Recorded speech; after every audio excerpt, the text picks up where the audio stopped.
Selamat pagi dan salam sejahtera untuk kita semua. Bapak Ibu saudara terkasih, di pagi hari ini kita kembali berjumpa untuk mendengarkan firman Tuhan tentang pertolongan dari Tuhan.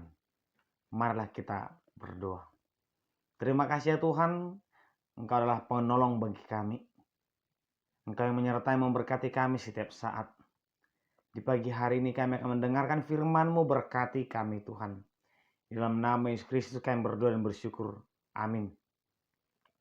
Firman Tuhan tertulis di Yesaya pasal 56 ayat 8. Demikianlah firman Tuhan Allah yang menghimpun orang-orang Israel yang terbuang.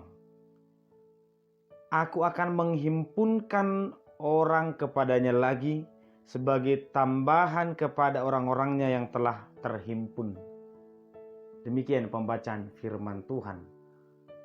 Bapak Ibu saudara terkasih, menolong orang baik, menolong sahabat, menolong anggota keluarga, atau menolong orang yang pernah menolong kita, inilah perbuatan baik. Dan mungkin sudah sering kita lakukan, sering kita lihat. Tetapi menolong musuh, menolong orang jahat, menolong orang yang menyakiti kita, ini adalah perbuatan mulia yang mungkin sulit untuk dilakukan, jarang kita jumpai, tapi sesuatu yang sangat indah dan berkenan bagi Tuhan. Tuhan digambarkan sebagai Allah yang menghimpun bangsa itu. Demikianlah firman Tuhan Allah yang menghimpun orang-orang Israel. Gambaran Tuhan yang positif kepada bangsa Israel yang statusnya negatif. Bangsa itu berdosa, bangsa itu melawan Tuhan, tetapi Tuhan tetap bertindak dengan kemuliaannya, dengan kebaikannya, mengumpulkan bangsa itu, membuat bangsa itu kembali lagi ke tempat semula. Sungguh Tuhan itu memang baik, sungguh Tuhan itu Maha Pengasih. Dan status bangsa Israel yang berdosa itu pun bisa kita tempatkan kepada diri kita, bahwa sebenarnya kita yang berdosa ini Tuhan juga tetap memberkati.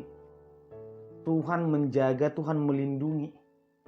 Semua kita manusia yang berdosa, tetapi kasih Tuhan itu nyata. Dalam perayaan Paskah yang baru kita laksanakan, kita rayakan, kita melihat kasih Tuhan itu kepada semua orang, termasuk yang berdosa. Tidak hanya kepada orang baik.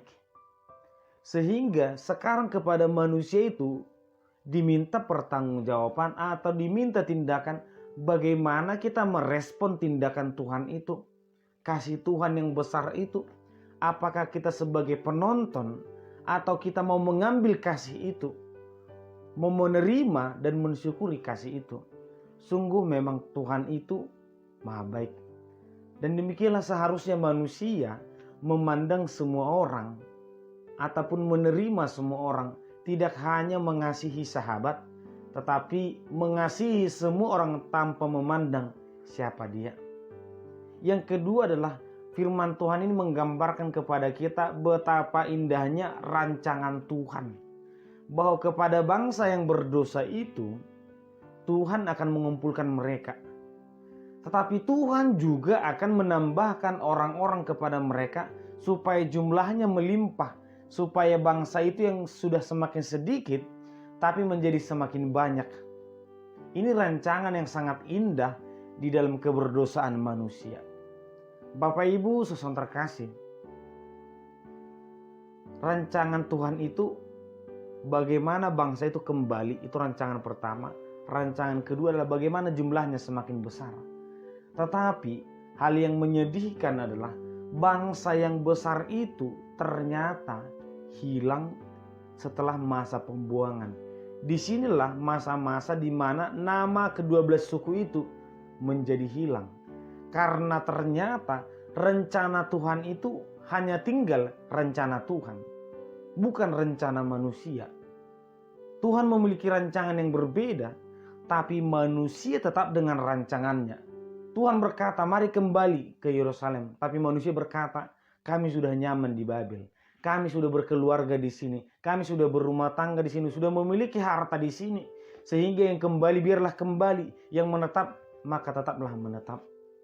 Bapak Ibu saudara terkasih, Tuhan memberikan rancangan terindah. Dan tidak ada rancangan yang lebih indah daripada rancangan Tuhan. Tentunya rancangan manusia itu masih jauh di bawah. Belajar dari kisah bangsa Israel, Bapak Ibu saudara terkasih. Jangan ada yang lebih penting daripada kehendak Tuhan. Jangan menganggap kehidupan ini lebih penting daripada kehendak Tuhan. Bangsa itu dikembalikan ke Yerusalem. Tetapi hanya sebagian orang yang merespon, hanya sebagian orang yang mau kembali, dan hanya sebagian orang yang mau bertahan.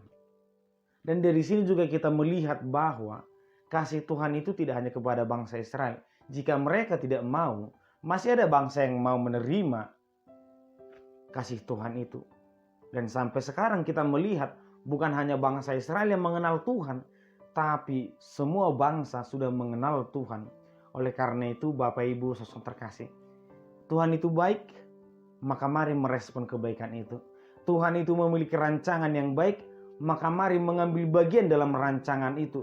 Karena itulah tujuan kita hidup, mengenal apa rancangan Tuhan, belajar mengenal kebaikan ataupun kehendak Tuhan dan menghidupinya. Biarlah firman Tuhan yang selalu kita dengarkan membekali kita untuk sampai kepada tujuan itu, menjadi orang yang berkenan di hadapan Tuhan, hidup dalam rancangan Tuhan. Amin, kita berdoa. Terima kasih ya Tuhan, kami bersyukur di pagi hari ini. Tuhan adalah penolong, Tuhan penuh dengan rancangan terbaik. Biarlah kiranya melalui firman yang kami dengarkan, kami bisa hidup sesuai dengan rancangan Tuhan, sesuai dengan kehendak Tuhan. Di dalam nama Yesus Kristus kami berdoa dan bersyukur. Amin. Anugerah dari Tuhan Yesus Kristus, kasih setialah Bapa, dan persekutuan Roh Kudus kiranya menyertai kamu sekalian. Amin.